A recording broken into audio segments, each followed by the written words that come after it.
How about some good, hearty spring football questions? And I'm starting in Georgia because Georgia disappointed me mightily last year. And I'm going to read you, you know what, this is worth a paper pop.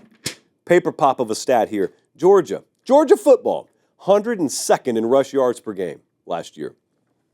Still can't believe it. That's the worst they've been this century. And now they lost 4 offensive line starters. They probably don't have an elite arm at quarterback. Probably don't. So I'm trying to think to myself, you know, a lot of them are piling on Mike Bobo, the offensive coordinator. What is the identity of the Georgia offense? I've been able to say that forever. As long as Kirby's been there, I've just blindly been able to assume the identity will work off of a dominant ground game. And then it'll be to varying degrees, what can we get from the passing game? And it just wasn't that last year. And you know what's crazy? They still won the SEC. And shame on the rest of you for letting it happen. They still won the SEC. Identity on offense. Looking for that. That's a huge question. What about Oklahoma? So at Oklahoma, not a memorable season last year, very forgettable season. They went and got a kid by the name of John Mateer out of the transfer portal at quarterback. I'll call him one of the most important players in college football this year because this Oklahoma roster is far more ready-made to win than most people realize. It's just that they were such a disaster offensively last year. Offensive line, a lot of shuffling last year. That could pay dividends this year. I have no doubt they'll be solidly a top 20, maybe a top 15 or 10 kind of unit defensively.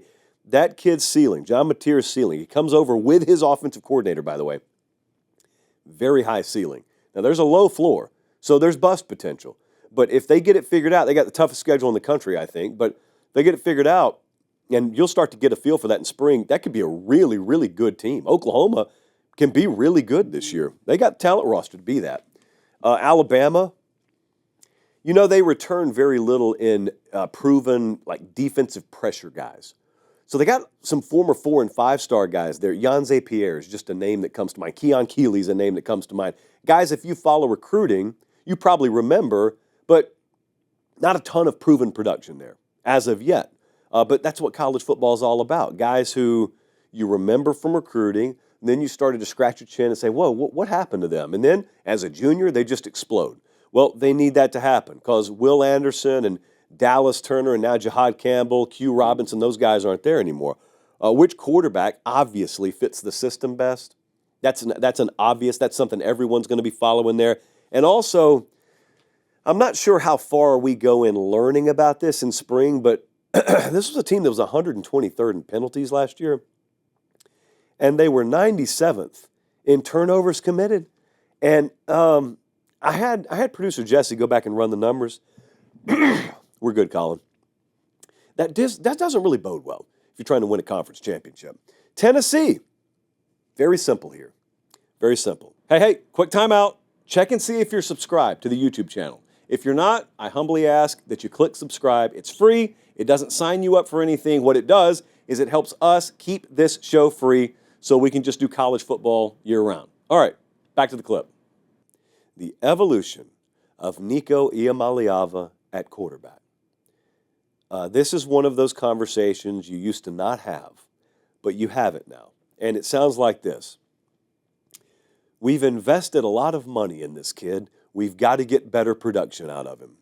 In reality, I think you and I both know you're capable of what you're capable of.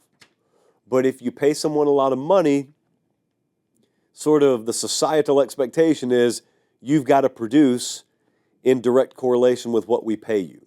Which means if you paid me 5 times what I get paid right now, I should do 5 times the show I do right now, right? No, I'm doing the best I can right now. It doesn't matter how much more you pay me. I wouldn't turn it down. But it's unrealistic to expect 5 times the performance level. Well, I'm not saying it's quite that crazy at Tennessee, but they do need to get better. They were 77th in pass yards per game last year. He got held under 200 yards in 8 of 13 games they played. And that offensive line's losing, it's over 160 starts combined that offensive line loses. So very important spring at Tennessee. South Carolina, that's another one. You know, Lenora Sellers popped on the scene last year. South Carolina right on the border of being a playoff team. So I think the preview magazine culture would lead you to believe that Lenore Sellers became a household name last year. South Carolina almost made the playoff. Now he's back. They'll take the next step. Just kind of the tumblers all fall into place. That's not how sports work. It's not how college football works. It's not how life works. So I'll grant you, Sellers is a special player. And I've got no problem believing in the energy and the buy-in and all that from South Carolina's program. But they return about 50% of their production on defense. So that's the first thing I'd be watching around there this spring. And then the second thing is Nick Harbor a legitimate wide receiver one in the SEC? And what kind of depth do they have beyond him at wide receiver? Just a couple of things I'm watching in Columbia. Texas. Line of scrimmage, man. 4 offensive line starters with 40-plus starts are gone, but they recruit very well. Defensive line lost 4 contributors. They're gone, but they recruit very well. You obviously got the Arch Manning thing, but what kind of stress does being unproven on the line of scrimmage put on the quarterback position, and what kind of stress does it put on the secondary? Those are things that you start to watch as much as you can in spring.